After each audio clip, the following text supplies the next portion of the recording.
सरकार के पास कि हमारी मांगों को पूरा करे, हमें एनएचएम में डाले। सरकार के पास इतनी सारी वैकेंसी है, क्यों हमारी मांगे नहीं सुनाई दे रही सरकार को।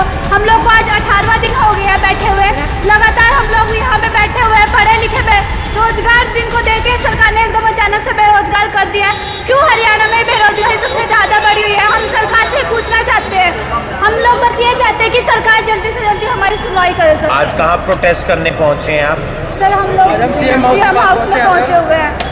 हमारे 3-4 डिस्ट्रिक्ट आई हुई है सर। हम लोग सब लोग मिलके एक साथ में यहाँ पे अपनी आवाज़ सुनवाने के लिए सरकार के पास आए हैं। आपका शुभ नाम? जी मेरा नाम मानसी सिंह है, मैं LT होशियारपुर।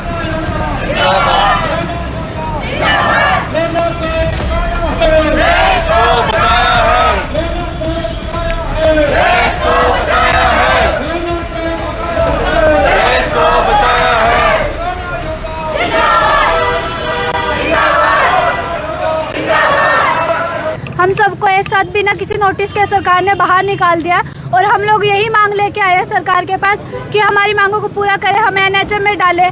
सरकार के पास इतनी सारी वैकेंसी है, क्यों हमारी मांगे नहीं सुनाई दे रही सरकार को।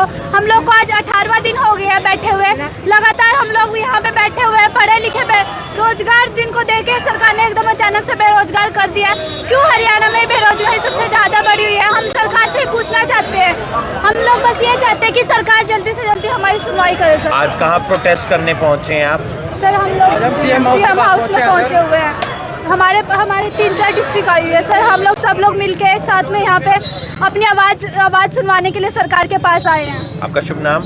जी मेरा नाम मानसी सिंह है, मैं LT होशियारपुर। यहाँ पर पहुँचे हैं सर ऐसा है, हमारे हम 31 तारीख से यहाँ बैठे हुए हैं, लेकिन सरकार हमारी कोई सुनवाई नहीं कर रही है। आज 18 दिन हो गए हैं और ये सब जो बेरोजगारी सरकार है, जो सरकार कह रही है कि हम बेरोजगारी दूर करेंगे, लेकिन जिनके अंदर लगे हुए हैं कम से कम उनको तो अंदर लगे रहने दो। ऐसे बेरोजगारी दूर कर रहे हैं क्या? जितने बंदे हमारे बेरोजगार कर दिए हैं, तो हमारी सरकार से यही है कि हम शांतिपूर्वक सारा कुछ कर रहे हैं, तो हमारी नौकरी जल्दी जल्दी बहाल की जाए और हमें सबको नौकरी में वापस लिया जाए। क्या कोरोना के समय आपको भर्ती किया गया था? सर ऐसा है, जिस टाइम कोई एक भाई के दूसरे भाई को हाथ नहीं लगा रहा था और इतनी महामारी थी कि, और उस टाइम हमें बोला गया कि काम करने के लिए हम तैयार हुए हैं। उस टाइम हमें अंदर लिया गया और अब जो सारा कोरोना कहते हैं कोरोना बंद हो गया, लेकिन कोई WHO से कोई ऐसी वो नहीं आई है कि कोरोना बंद हो गया है। इन्होंने अपने पास ही बना के भेज दिया कि कोरोना बंद हो गया और हमें नौकरी से वापस कर दिया गया। आपका शुभ नाम? निर्मल सिंह। मैम क्या कुछ कहना चाहेंगे, कहाँ से आप आए हैं और ये प्रदर्शन कर रहे हैं आप लोग? हम पानीपत कोविड लैब से आए हैं।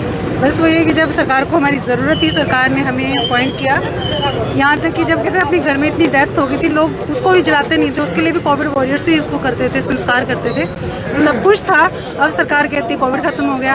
अरे जब आपने लैब बंद कर दिया, आपके अंदर टेस्टिंग ही नहीं करोगे लैब कि आप कहाँ से रिजल्ट दोगे कि आपका कोविड खत्म हो गया है, और हमें निकाल दिया है। आज भी हर जगह जहाँ पे टेस्ट हो रहे हैं वहाँ पे कोविड के केसेस आ ही रहे हैं। अगर आप टेस्ट नहीं करोगे, लेकिन कोविड तो हम लोगों के बीच फैलता है, लैब के अंदर थोड़ा ना फैलता है कि लैब वाले इसको पॉजिटिव या नेगेटिव निकालते थे। अब लैब बंद हो गए, कोई पॉजिटिव नहीं आएगा।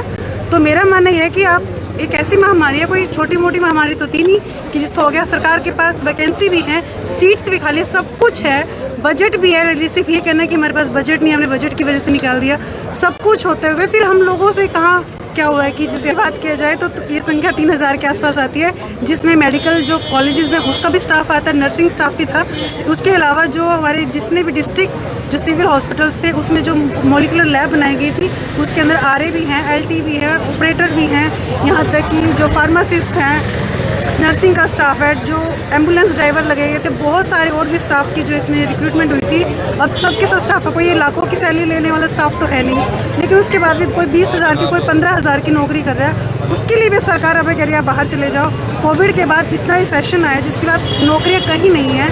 जब हमने उस टाइम में सरकार का साथ दिया तो सरकार एटलीस्ट हमें तो रख लेती, अगर दूसरे लोगों को रोज़गार नहीं दे पा रही है तो सबको निकाल दिया। हमें सरकार से और कुछ नहीं चाहिए, सिर्फ जो रोज़गार उन्होंने हमें उस मुश्किल वक्त में दिया था अब हमें वो अपना वापस चाहिए। आपका शुभ नाम? मीनाक्षी। तो आप देख सकते हैं तमाम यहाँ पर जो वो नर्सिंग स्टाफ, मेडिकल स्टाफ पहुंचा है, प्रदर्शन करता हुआ नजर आ रहा है। ऐसा है जी, हम लोग पूरे हरियाणा के प्रदेश भर से, हर राज्य से आए हुए कोरोना कर्मचारी हैं। ये 3000 के आसपास हमारी पूरे हरियाणा में संख्या थी, जो कि पिछले 2 सालों से हर प्रशासनिक अधिकारी, हर एमएलए, एमपी, डीसी पुलिस की जो सेवा कर रहे थे, आम जनता की सेवा कर रहे थे। आज तक अपनी जान जोखिम में डाल के 2 सालों से हमने लाखों लोगों के कोरोना जांच की है। 2 साल तक सरकार ने हमसे दिन रात काम लिया है, कोई भी अपनी सेवा में पीछे नहीं हटा है। 3000 कर्मचारी जब मौत के मुंह में सरकार ने धक्का दिया था, उनके सरकारी कर्मचारी जो थे वो लोग पीछे हट गए थे और ये लोग अपनी जान जोखिम में डाल के जनता की सेवा के लिए आगे आए थे। आज सरकार ने विभिन्न तरह के बहाने बनाते हुए 31/3/2022 को सबको बिना किसी पूर्व नोटिस के कार्यभार मुक्त कर दिया है। उसके बाद अब 17 दिनों से 18 दिनों से हमारा लगातार धरना हर राज्य में चल रहा है। आज पूरे प्रदेश भर से आए हुए सभी साथी कर्मचारी 9-10 डिस्ट्रिक्टों से आज हम लोग यहाँ सीएम को अपनी मांगों का ज्ञापन देने आए हैं। इससे पहले हम जिला स्तर पर हर अधिकारी, एमएलए, एमपी को अपना ज्ञापन दे चुके हैं, किसी ने कोई सुनवाई नहीं की है। कोई भी कर्मचारियों की बात सुनने को तैयार नहीं है। सरकार दावे कर रही है कि रोजगार दिए जा रहे हैं, धरातल पे सच्चाई ये है कि 3000 लोग सड़कों पे लाठियां खाने को आज मजबूर हैं। अपने परिवारों को छोड़ के ये लोग दिन रात आज धरना करने को मजबूर हैं। जिन पे कल फूल बरसाए जा रहे थे, कोविड वॉरियर जिन्हें कहा जा रहा था, आज वो लोग दर दर की ठोकरें खाने को मजबूर हैं।